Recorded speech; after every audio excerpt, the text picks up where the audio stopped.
Вы когда-нибудь замечали то, что вам проще выдавать мощность на улице, чем дома на велостанке?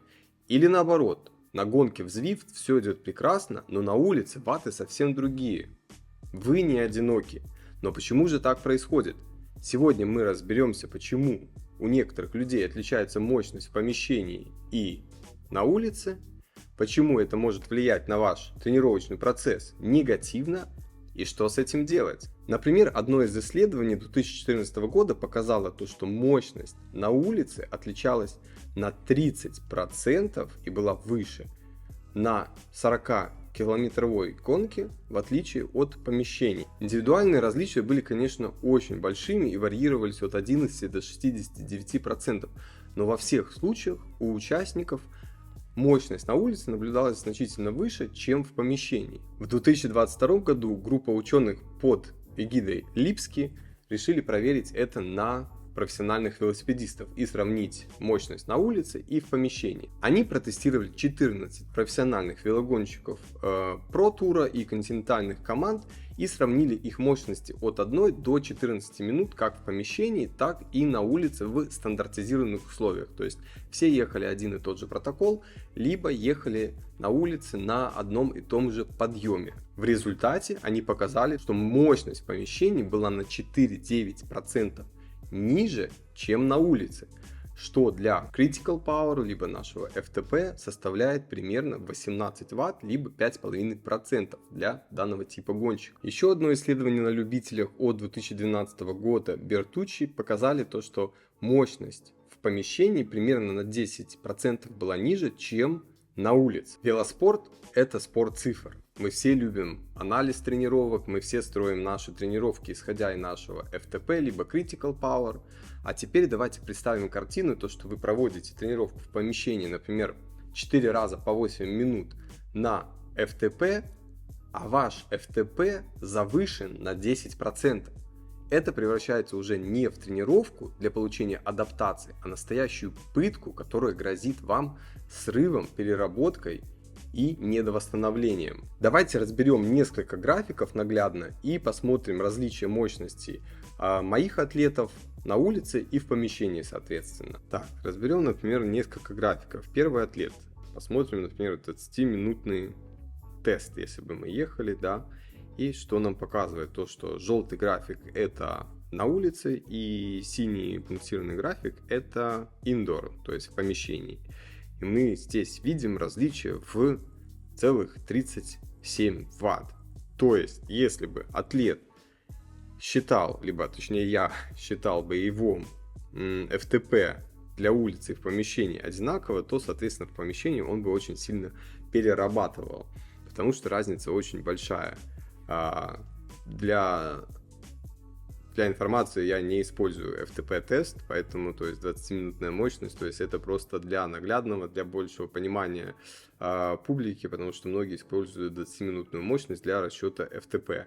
Если мы посмотрим, например, его часовую мощность, то здесь мы также видим разницу в 30 Вт, 285 Вт на улице, 254 в помещении. И, соответственно, здесь у нас имеется небольшой перекресток, где действительно мощность в помещении была выше на несколько ватт, на 7, чем на улице, но дальше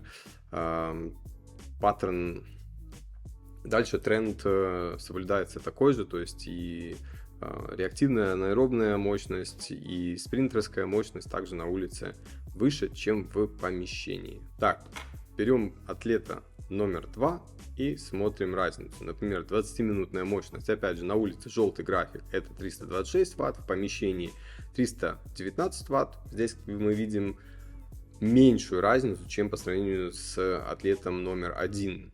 Но, например, если мы видим его gravel bike на улице, да, то здесь, конечно, мощность на 30 Вт ниже, чем это было бы на шоссе, либо на индоре. Если мы возьмем часовую мощность, то здесь мы видим уже более грубую разницу в помещении на улице, то есть в помещении было 272 Вт, на улице 310 Вт, то есть 38 Вт у него разница. И опять же, я повторюсь, то есть если бы я брал его FTP, либо критическую мощность с улицы и ставил ему тренировки в индор один к одному, то, конечно, он бы постоянно был перетренирован, и данные тренировки приносили бы ему просто негативное влияние, нежели чем позитивное. И атлет номер 3. Берем опять же 20-минутную мощность, к примеру, и смотрим то, что здесь опять наблюдается очень большая разница. 245 ватт внутри помещения, 277 ватта вне помещения, на улице. И часовая мощность составляет внутри 228 ватт, 259 на улице. Также мы видим здесь тоже на улице и 5-минутная мощность была выше, вплоть до вот этого перекреста на 1 минуте, то есть 1 минута примерно совпадает снаружи и внутри, но при достижении, опять же, спринтерских способностей, либо W прайма, либо Functional Reserve Capacity, мы видим то, что на улице она, конечно же, тоже выше. Поэтому, повторюсь, то есть все индивидуально, как вы видите, различия у атлетов значительные, у некоторых незначительные, и следует подходить к этому индивидуально и смотреть каждый случай персонально. Почему же мощность помещений ниже?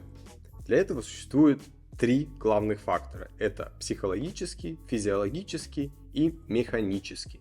Разберем каждый из них. Первый — это просто психология. Да? В помещении у нас нету пейзажа, нет ветра, нет ощущения движения.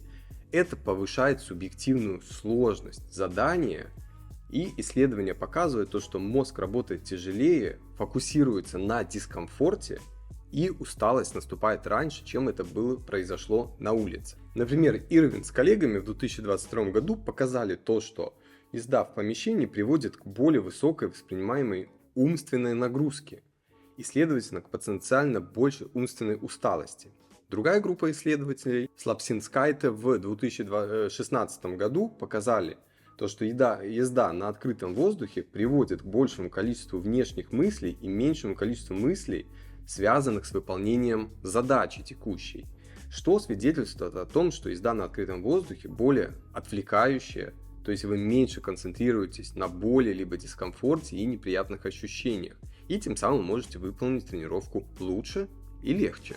Следующий фактор, негативно влияющий на нашу мощность в помещении, это физиологический фактор, такой как перегрев и сниженное охлаждение организма. Без движения воздуха вокруг вас вы хуже охлаждаетесь. Конечно, многие из вас используют вентиляторы в доме при тренировках, но этого не совсем достаточно для того, чтобы обеспечить такое же охлаждение нашего организма, чем на улице. Это ведет к кардиоваскулярному дрейфу и снижению вашей производительности. Когда температура тела повышается, то наш организм, а точнее наш головной мозг, неосознанно включает защитные механизмы, увеличивая воспринимаемый уровень нагрузки и заставляя снижать энергопотребление и, соответственно, вашу мощность, чтобы не допустить перехода температуры тела до опасного уровня. Следующий банальный фактор, который мы можем отнести к физиологии, это обезвоживание. Даже 2% потери жидкости от общего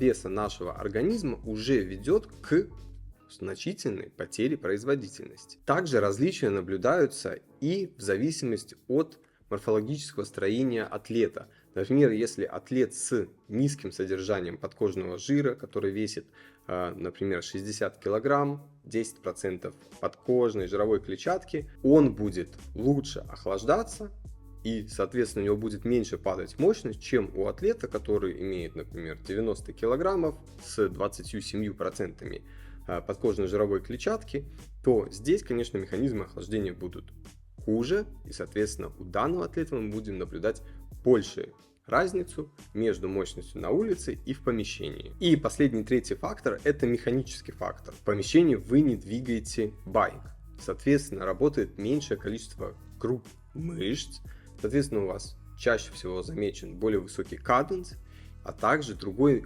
угол наклона тела, несмотря на то, что вы используете ту же позицию, тот же велосипед, как в помещении, так и на улице. При езде на открытом воздухе существуют такие мертвые зоны, инерции, да, когда вы можете не крутить педали, отдохнуть, а вы все равно катитесь, например, где-то с горки. Бертуччи с коллегами в 2012 году как раз таки показали то, что вот эта разница в инерции на улице в помещении приводит к разной динамике педалирования, что в свою очередь снижает эффективность педалирования в помещении. Конечно, современные тренажеры имеют такой принцип, то что они максимизируют ощущение дороги. Тем не менее, различия на улице и в помещении все еще ощутимы и не могут быть полностью один к одному перенесены из улицы в помещение. Конечно же, логичный вопрос стоит в том, стоит ли перерасчитывать FTP отдельно для улицы, отдельно для тренировок в помещении.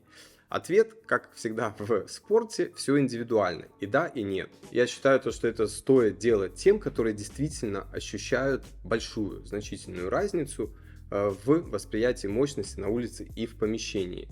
По моему опыту, чем выше уровень атлета, чем более он тренирован, чем более у него высокий FTP ватт на килограмм, тем больше ощущается эта разница. И, соответственно, нужно делать корректировку при написании тренировочных планов. У атлетов начального уровня, по моим наблюдениям, эта разница минимальна и ей можно пренебречь. Также, конечно, существуют атлеты, которые катаются только на улице, которые катаются только внутри.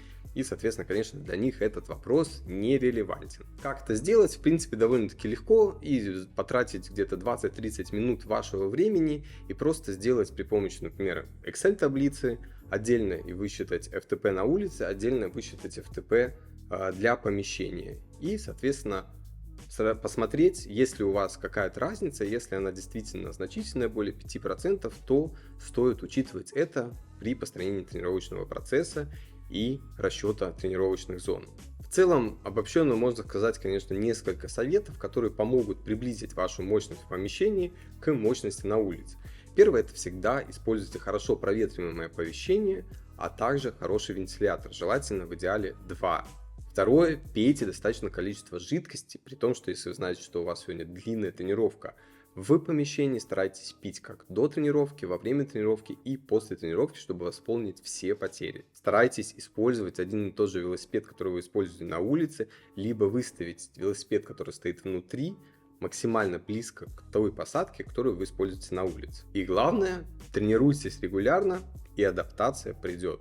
Организм привыкает ко всему, особенно в нашем северном полушарии, когда мы полгода проводим в индор на станке, то, соответственно, можно протестировать поздней осенью наш FTP и использовать его полностью вплоть до, не знаю, у нас до сих пор еще холодно, идут дожди, хоть уже конец лета. Помните, пано — это не только наша физиология, на это влияет взаимодействие нашего тела, мозга, окружающей среды, психоэмоциональных факторов, и FTP может варьироваться как в помещении, так и на улице, а также может варьироваться изо дня в день. Почему-то об этом, кстати, тоже многие забывают. Будьте внимательнее при анализе данных, выстроении ваших тренировочных зон и помните, что тренировка, хорошая тренировка — это та, которая приносит результат, а не страдания.